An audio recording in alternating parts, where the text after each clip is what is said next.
The night air carried the scent of jasmine through the open balcony, wrapping the grand bedroom in a dreamy haze. Soft candlelight flickered against the silk sheets, casting shadows that danced along the walls. I stood at the doorway, heart pounding in my chest, my fingers curling into fists. She thought she had me. Sabrina, my fiancée, always played her games well. She was cunning, charming, and dangerously beautiful.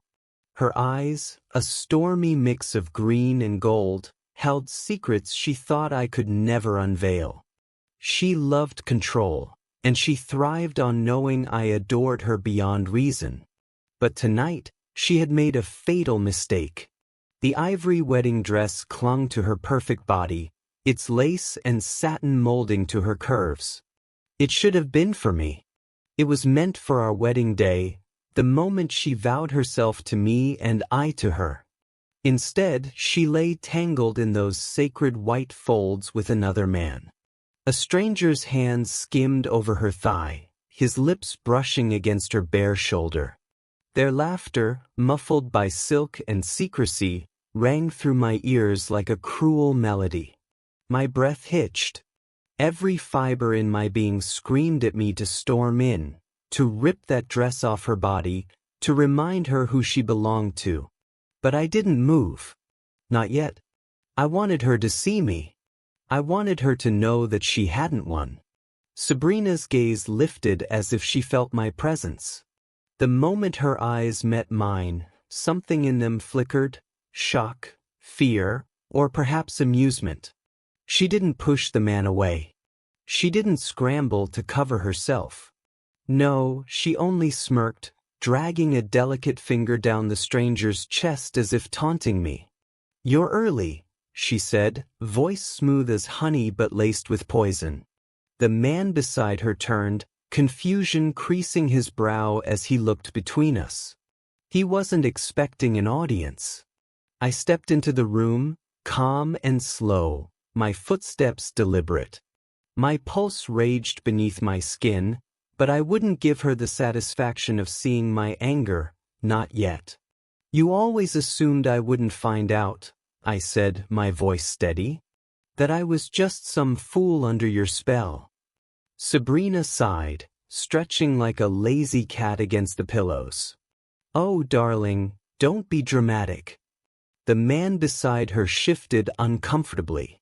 He wasn't part of her games. He was just a pawn, disposable, insignificant. But me? I was different.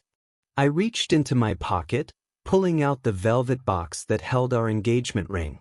The very symbol of what we were supposed to be. I let it fall onto the nightstand with a soft thud. "Was it ever real?" I asked. For a brief second, something in her expression cracked. Just for a moment. But then she laughed.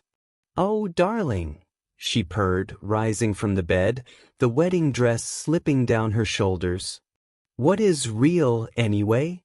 I should have felt rage. I should have turned away, left her there with nothing but regret. But instead I felt something else. Something dangerous. I stepped closer, my fingers skimming along her collarbone, my breath hot against her cheek.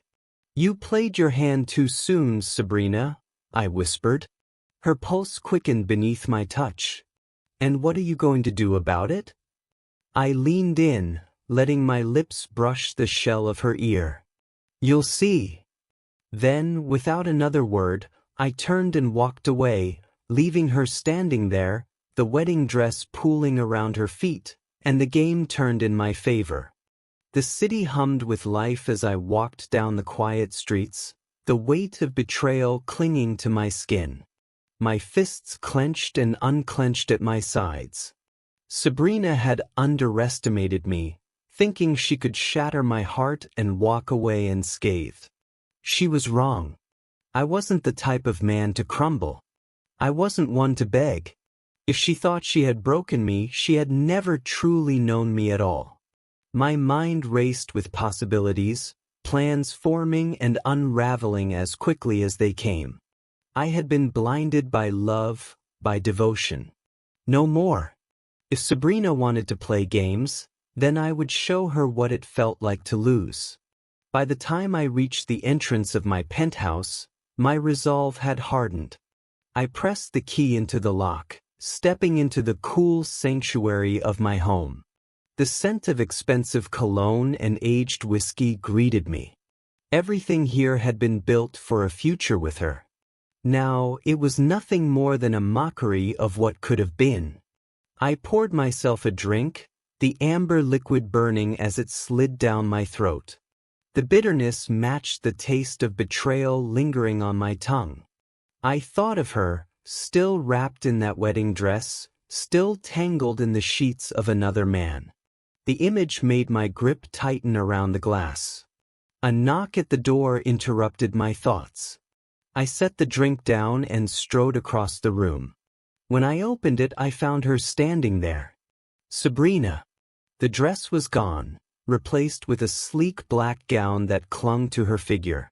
Her golden green eyes glowed in the dim light, filled with something unreadable. "What are you doing here?" I asked, voice cold. She tilted her head, stepping past me as if she still belonged.